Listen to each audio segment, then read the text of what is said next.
Mm.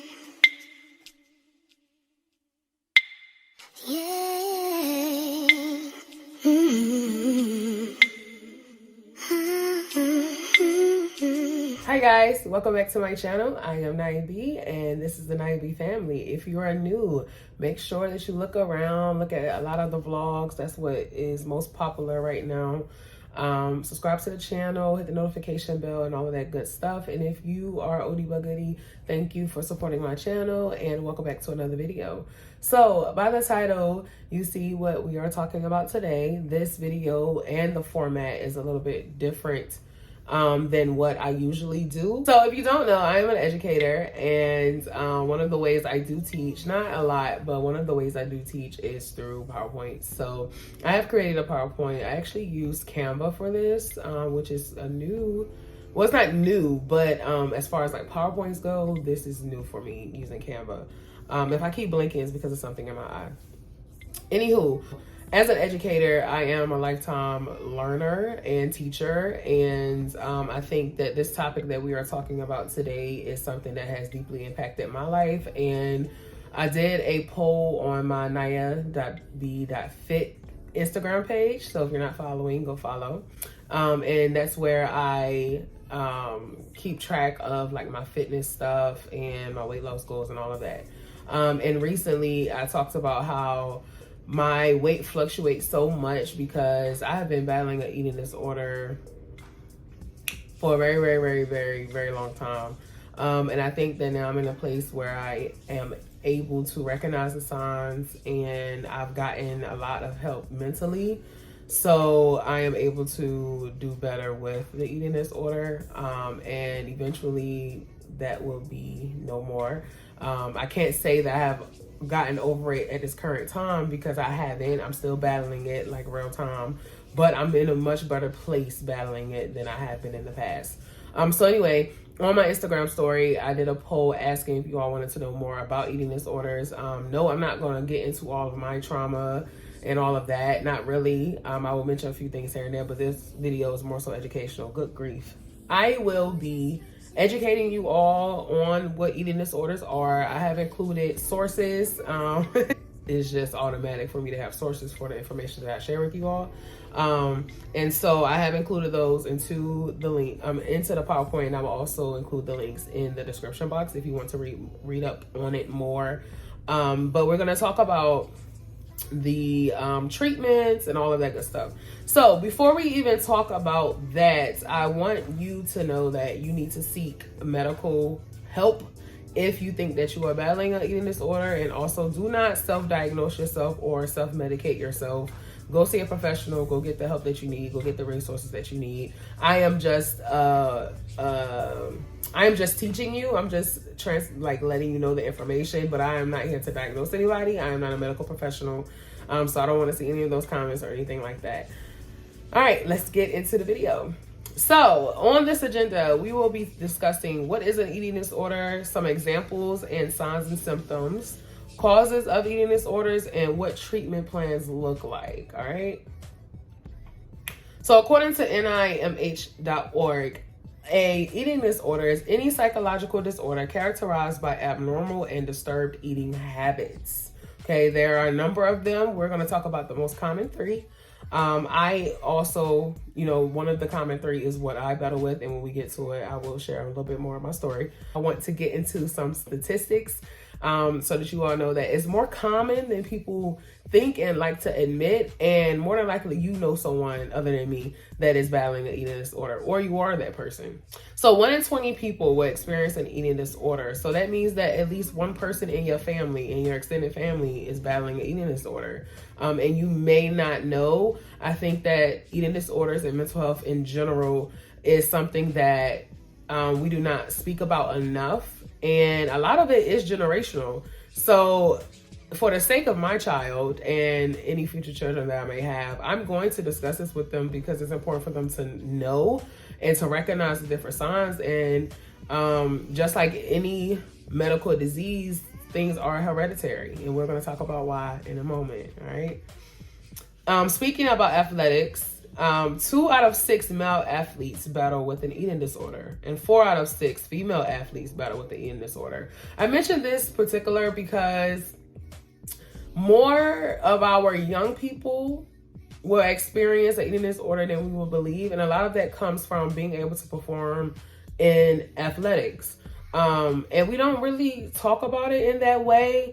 But anybody that, so for instance, this is a tangent, but for instance, mukbangers, right? They more than likely they have an eating disorder. You know what I'm saying? Those are people who binge eat and then purge afterwards, which would be bulimia nervosa. That's a form of that. Or like some mukbangers, they binge eat and don't ever, purge afterwards, so they gain a whole bunch of weight. Like Nikado Avocado, he's one of them. Like if you follow his story, you will see the dramatic change in his weight over the past few years. He was once a vegan, and now I think he's like 400 pounds, because of his eating disorder. And so specifically in athletics, people really don't look at fit people. People have like really, fit bodies and abs and a whole bunch of muscles. They don't see them having an eating disorder, but they very well can. And what they do is they would binge a lot, and then they will go work out for hours and hours and hours to compensate for the binging that they did. So that is not healthy as well, because you have an unhealthy relationship with food and exercise. On this chart here, I was researching from an article that was talking about eating disorders, and this is the racial breakdown of eating disorders. And so I'm going to try to explain this the best way I can. I have taken statistics courses, and I've had to do that for undergrad and my master's and for my doctorate classes.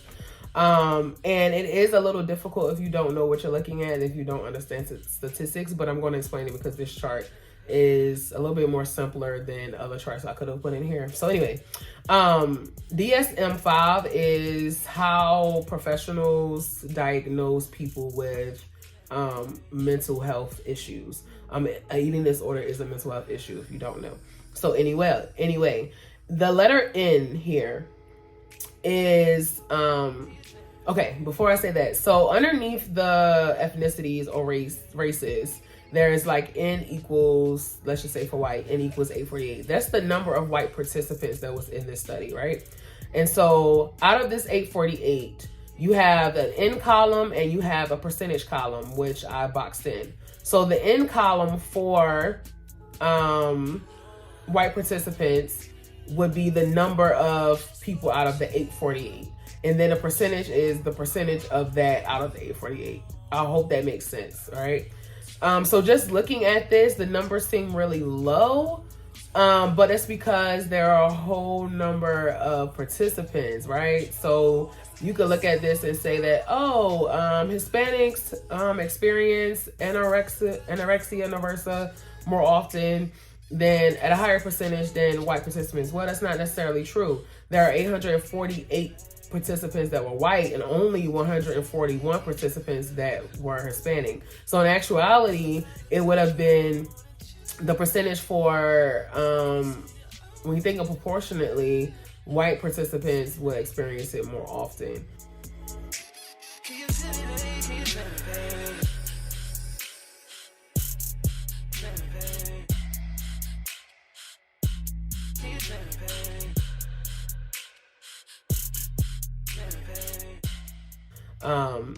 So that's just for all my math people here. And if I'm wrong, correct me in the comments, but do it nicely because I'm sensitive, right? Don't come and hit me sideways, but like I'm open to criticism. Anywho, let's move on. So the 3 most common types of eating disorders that we're going to discuss today are anorexia nervosa, bulimia nervosa, and binge eating disorder. So first up, anorexia nervosa. I'm pretty sure you all are familiar with this one. This one is the one that gets spoken about the most. So I'm not going to spend too much time on it because I'm pretty sure everybody's familiar with this one. But here is the definition. So anorexia nervosa is when people avoid food, restrict consumption, or eat very little. Some of the symptoms include unwillingness to maintain a normal and healthy weight, distorted body image, obsessed with body or exercise, extreme thinness, brittle loss of hair, anemia, brain damage, and infertility. So that does not mean that if you have some of these symptoms that you are anorexic, or battle anorexia nervosa. It just means that you have some of these symptoms and you probably have some other stuff you need to work out. But if you specifically avoid food altogether, like you do not eat, or you will eat an apple a day and be like, okay, I'm not going to eat anything else, or it's like you're literally starving yourself to maintain a certain level of thinness, and like more than likely, if you have it, you look in the mirror and you think that you weigh 50 more pounds than what you actually weigh. And I remember watching this movie, or reading this book. I was reading this book when I was younger, probably like in middle school, and I cannot remember what the book is, but I remember it featured a girl who was at this like juvenile detention center, and she was battling anorexia. I want to feel like the name of the book is Silent to the Bone. For some reason that popped in my head as the name. So I'm not sure. But anyway, they were at this juvenile detention center, or like a center for adolescents who are battling mental health or behavior issues. And one of the participants, she was battling anorexia nervosa, and the group of students that were like in her cohort were like rooting for her and trying to support her the best way they can to help her eat and all of this type of stuff. But a lot of her issues came from childhood, and we'll talk about that when we talk about the causes. But yeah, so if somebody is like extremely skinny, like extremely skinny, you can see their bones, you can see like their collarbones really well, their face is sunken in, they're missing teeth, or the teeth they do have are decaying. A lot of that comes from not eating at all. And then we have bulimia nervosa, which is similar to anorexia nervosa. The difference is that those people purge afterwards or something like that. So more than likely, if you have bulimia, you throw up your food after you eat, or you do something to the extreme to get rid of the waste. So the people who eat regular and they do the detox teas, or they do the what was the name of that brand at one point in time? Total Life Changes. Don't come for me. I know how y'all like to tussle. Don't come for me. But anything like that it's like a laxative that makes you go to the bathroom really, really fast and a lot in one day is like a form of bulimia nervosa. Again, I'm not a medical professional, so you need to talk to somebody to confirm that. But that is another way. So throwing up, using laxatives, using detox teas and all of that every time you eat is a form of bulimia nervosa. So even if you're not throwing up your food, but you drinking the tea crazy, like, it's nothing. Everything is fine in moderation, but when you're doing it to the extreme, that's when there's a problem. So, bulimia nervosa is when people have recurrent and frequent episodes of eating unusually large amounts of food and overcompensates through forced vomiting and use of excessive laxatives. Some of the symptoms include lack of control over food consumption, sore throat and acid reflux, severe dehydration, bad oral hygiene, decaying or loss of teeth, and purging. Purging is what I was talking about with the teas, or the throwing up. So, and moving on to our last disorder that we're going to talk about today is binge eating disorder. Binge eating disorder is when people have recurrent and frequent episodes of eating unusually large amounts of food. The difference between binge eating disorder and bulimia nervosa is that when you have a binge eating disorder, you do not purge afterwards. So that is more common in people who are heavy set, who are on the chunkier side, 600-pound life patients. Those are the people who have binge eating disorders. So some of the symptoms include lack of control over food consumption, extreme weight gain, frequent dieting without weight loss, eating alone or in secret, eating past capacity or the full filling. So this is the disorder that I have battled with probably since forever. I did have a period of bulimia nervosa, but no. For a lot of reasons, just no. But binge eating disorder is the one that I have seen consistently over my 29 years of living. That has been a struggle for me. And it is something that I'm still working through, but we're going to work through it together. And a part of this, teaching you all this and recording this video, is a part of my healing process. So let's get into the causes, and then I'll share a little bit more. Some of the causes of eating disorders are childhood trauma, familial influences, and socio-cultural factors. So childhood trauma would include abuse, any type of abuse. There are a number of forms, but any type of abuse, bullying at school or in the home, because family members can be bullies, and tragic accidents such as like car accidents, a fall, we break a bone or anything like that. And then you have familial influences. So this is like generational curses. So prime example for this is when people have soul food every single Sunday. Like it's like Thanksgiving every single Sunday. You shouldn't be eating that large consumption of food every week or every day, right? Because I know people who cook big meals every single day. And that's because their grandparents did, their parents did, their great-grandparents did. So it's something that was learned over time. So that goes into like family traditions. Also, if there is a generational curse of obesity, of bad eating habits, of being, what's the word? Sedimentary. I can't think of the word I'm looking for, but anything like that contributes to having an eating disorder. Also, if generations in families have been abused or molested or raped or any other sexual assault or sexual abuse or anything like that, domestic violence, anything like that, then that unconsciously gets transferred to different generations. So that can be a contributing factor as well.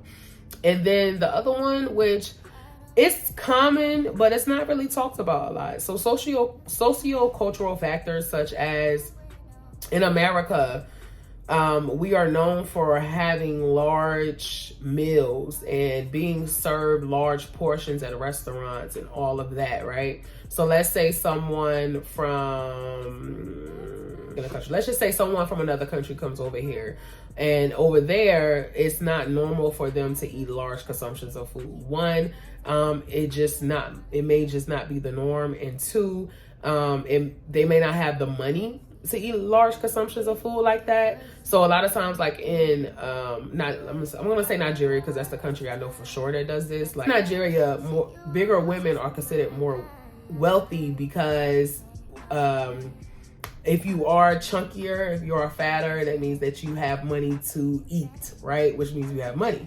So so if someone went there and let's just say they're very, very popular in America, because they are skinny, because they do work out and they are fit or whatever, but they go to a country where fatness is considered a wealthy factor, then it's going to be like a culture shock to them, and then that could contribute to eating disorder, because now they want to continue their status that they had in America over there, and so now they are eating large consumptions of food over and over and over to gain more weight, to continue to have the status that they had over here, and vice versa, right?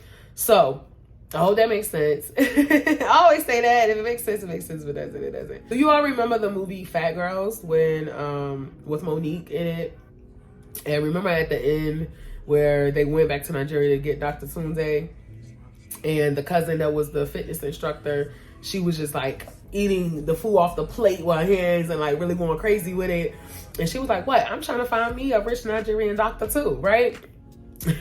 So that, although that part was funny, that could be like a start of an eating disorder. You never know, you know what I mean? We didn't have a chance to follow up with her in the movie, but that could be the start of an eating disorder, something like that mentality, like, dang. Because in America, she was used to getting all the attention, getting all the love from the men and women and all of that. And then she went to Nigeria and everybody's like, forcing her to eat. Like, girl, you need some meat on your bones. You need to eat some food, whatever. So that's just one of one of the examples that we see that doesn't always register as a problem, but is very well an issue. So the 3 treatments are psychotherapy and counseling, receiving medical care, and nutritional counseling. So for psychotherapy and counseling, you can receive different types of therapy: individual, group, family, or have peer support. And in therapy, that is when you create, your treatment plans. That's where you get the referral for medical attention, whether it's inpatient or outpatient. So we can move on to that. That's where you get your referral to inpatient and outpatient, any medications that can help you with regulate your emotions so that you aren't relying on the comfort of food to regulate them for you. Because that's literally what it is. Like when we talk about the causes, all of those causes have some type of physical and emotional connection to where food is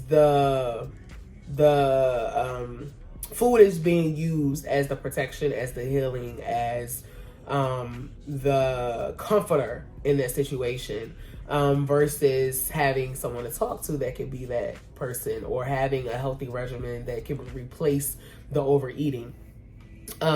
So going into medical care, antidepressants, antipsychotics, and mood stabilizers are all things that can help you. Me personally, I do not take that medication. I tell my therapist and my doctors, hey, listen, I'm not a medicine person. I'm more into holistic wellness. So if I can find a natural remedy for something, I'm going to try it. I'm going to use it. But for my limited experience with medication, I would say birth control, because that was really the only medication that I have taken for a certain amount of time where I'm able to see the effects of it. Other medications, I would take it, like I would take medicine for infections or something like that, because I have to. But as far as birth control, antidepressants, antipsychotics, I personally don't take them because they have not done me justice. One, they made me gain more weight, especially birth control. It made me gain more weight. It made my suicide ideation worse. It made my mental health worse. And it was just not like, I was so like, I wasn't a happy person on birth control. And so there's just something, medicine is not for me. But everybody is different. Everybody reacts to medicine differently. So if you are comfortable with doing that, then ask your, healthcare provider what options are out there for you so that you can, try them out. I know people who are on antidepressants and antipsychotics and it's working for them, which I'm very happy about. And I don't discredit it. So you do what you need to do to work for you. What did work for me though was therapy. So psychotherapy and counseling, that did work for me. And a part of that is talking about it, publicly, and being honest about the struggle I have with this eating disorder, because I know I'm not alone. And I know there are other people who struggle with this. Even people who you think don't, like really thin people, they struggle with it. And then the next thing is nutritional counseling. This has also helped me as well. So getting a nutritionist, these people can help you figure out meal plans that work best for you and your schedule.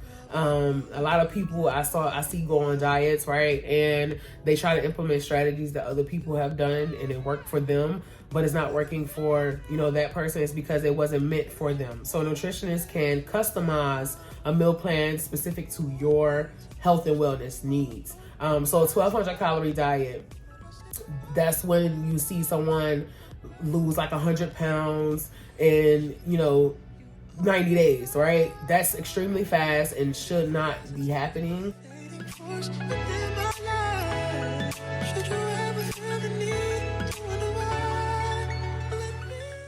To be honest, that's how you get a lot of loose skin. That's how, what's the name of that girl? Y'all remember, do y'all remember White Belly Beast? I think it's White Belly Beast or whatever. They have a YouTube channel where they interview like prostitutes, drug addicts, homeless people, all of that.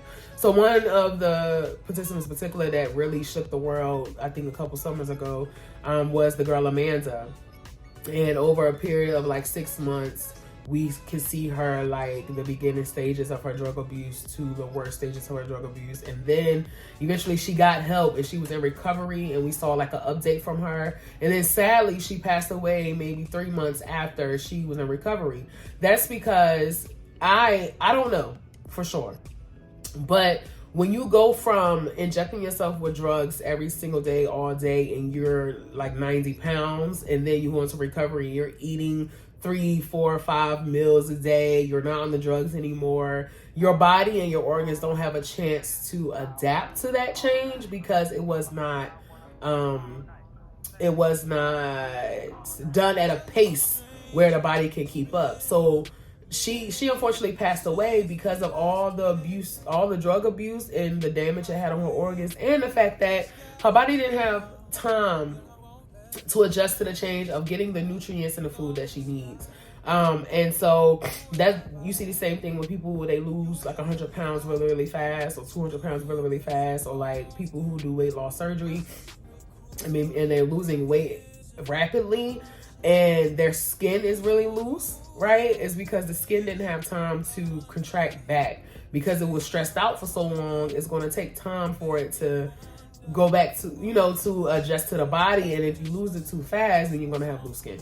So anyway, getting a nutritionist, it'll help you with nutrition classes, wellness plans. So what exercises work best for your body, what time of the day you should eat based on your body and your needs and your wants.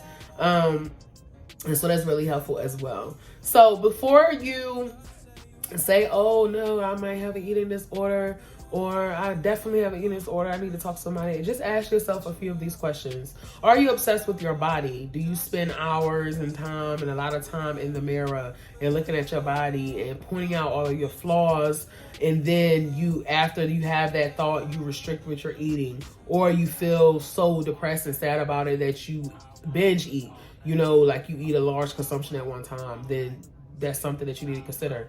Do you have unrealistic expectations about your body? Now, I believe anything is possible with surgery and cosmetic surgery, but naturally, I would never be a size 6. That's naturally, that's not happening. I also don't want to be a size 6, but that would just never happen because honestly, my body mass is big.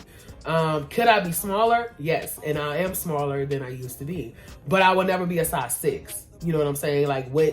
Speaking of fat girls, what Dr. Sunday said in that movie is absolutely true. And if I am a size 6, I'm not a healthy size 6, if that makes sense. So so that's something to think about as well. Like if you are, I don't know, I don't want to throw out numbers and stuff because I don't want to be too specific for people.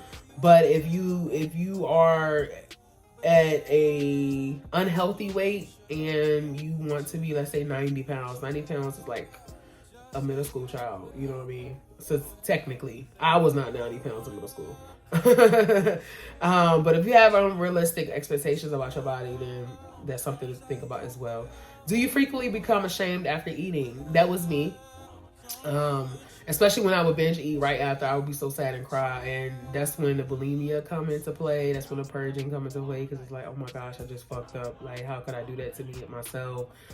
I worked so hard and blah, blah, blah. So, and then have you dropped significant weight not due to health issues? So if you, this would be someone who would be anorexic. Like if you have developed a diet, where the calorie count is extremely too low for your body size. Like my healthy calorie count is between 2,500 and 2,700 calories a day. A lot of times I don't even eat that much because that's a lot, right? Well, depending on what you eat, it's not a lot. But that's a lot when you're eating raw fruits and vegetables, which is what I'm trying to do for the most part. But a 1,200 calorie diet would be not enough. It wouldn't be enough calories for me to live and be comfortable. Like I wouldn't have the energy to do anything but lay down and lay around, because I'm not eating enough to feed my organs to give me the energy that I need. So that's why I said like 1,200 calorie diets don't work for everybody, because it's not for everybody. You need to go based off of, I believe, your BMI, which is your height and your weight, and just like calculated some way. And your BMI tells you like how many calories you should eat in a day to maintain your weight and to lose your weight. So if I wanted to maintain, I could eat like 3,500 calories a day. I'm not doing that.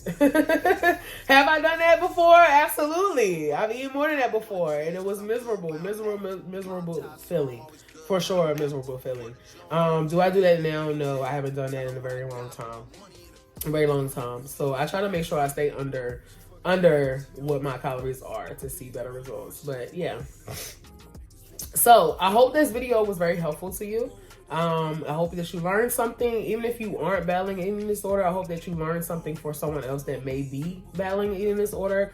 Kind of want to talk about what support looks like. And this is me. This is not for everybody. Your therapist can tell you more about what support looks like for you. But for me in particular, the things that helped for support was people understanding that I'm going to lose weight and gain weight. It's going to fluctuate. Okay, I might be focused today, and 3 months from now I may not be focused, and that's because of the mental part is not balanced enough, right? And support looks like just whatever I'm focused on in that moment, just supporting me. So my mom does a really great job at this. I know she's tired of me talking about my weight, talking about the different things that I'm trying to lose weight. And people who follow my Nya Be Fit page, you may get tired of it too, because I will be like so motivated and be like, yes, like I'm trying to reach this goal, and then I go missing for 2 weeks and come back and like nothing has happened. But I appreciate the support anyway. But at some point in time, you know, if you are battling your weight, if you are battling eating disorder, you have to be your own support system. You have to be your own motivation. You have to be the person to say, look, I'm tired of this shit. I've been battling this and nothing is changing. It's because you haven't changed. You have to do the work. You have to do the work. It's not easy. And it's not going to be a steady, you know, road to success. There are going to be challenges. There are going to be days where you just mentally and emotionally, you're just like, fuck it, I'm not focused on eating healthy today. Right now, I want to eat my feelings, okay? Just make sure that after that day, the next day, you back on track. You know what I'm saying? You have to get back on track. Don't let the binging last weeks and months at a time. Don't let your mental health control you. You know what I'm saying? You take control of your mental health and you do what you need to do for yourself. I could go on and on and on, but I'm not in this video, and not in this video because this is more so educational. But just know that you're not alone. I am there with you. We are doing this currently. I have lost a total of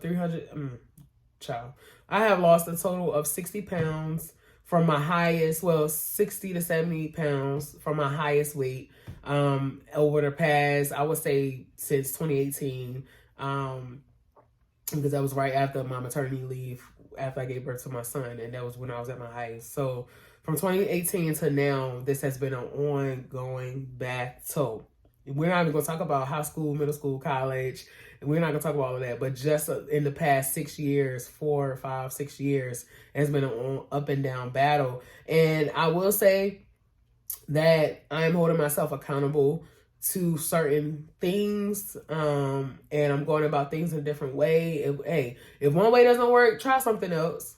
That's what life is about. And understanding that it's a lifestyle change. Truly, it is a lifestyle change. It's not something that you can just do for 3 months and then you could go back to your regular or what you was doing before after that 3 months, because it doesn't work that way. You're gonna be back at the same place you were before. And so I would if you don't try anything else, I definitely would tell you to go to therapy, or research therapy, or try some therapeutic strategies. You can look those up on Google. I know that therapy is not something that's cheap. I was fortunate enough to be a part of a program where they pay for my therapy. It's not going to last forever, so I'm going to have to, do what I need to do. I'm also fortunate enough to have the educational background because that's what I was going to school for. So I know a little bit more. I know how to take myself up out of a rut faster. But if you are not that person that doesn't have that knowledge, please do your research and just know that it's not going to be easy. It is not going to be easy. It's not going to be easy. And anything worth anything, it should be easy, right? That's what they say, right? So anyway, I'm rambling. I'll let you learn something from this video. Please make sure that you like, share, and comment. Let me know your thoughts. You don't have to be too specific, but if you wanted to say, I'm with you, girl, I know what that means. If you want to hop on my DM, it's DM me on Instagram. This is my Instagram right here. If you want to follow my fitness page, that's over here too. Make sure you subscribe to the channel and take a look around, watch some other videos. I hope to do more videos like this because I am a teacher at heart, y'all. I don't know what it is about it. I've tried to get out of education. I've tried to not be a teacher, but it's just something about teaching and doing things like this and putting this PowerPoint together and sharing knowledge with people is something I think is really honestly my purpose. And I've tried to run away from it and do other things and dibble and dabble with other sectors, but I don't think that that's my purpose. So I'm going to do more videos teaching you all about something, sharing knowledge about something that I've experienced and know more about. Check out the links to the research that I used. You can learn more about it. And if I'm wrong about something that I mentioned, make sure you put it in the comment section. I'm all for learning more stuff. And then hit the notification bell if you want to be notified when I upload another video. Until next time, I am Nya Be, and I'll see you later. Bye. Wait, no, that's not my outro. Stay easy, stay breezy. You are worthy, you are loved. Until next time, bye.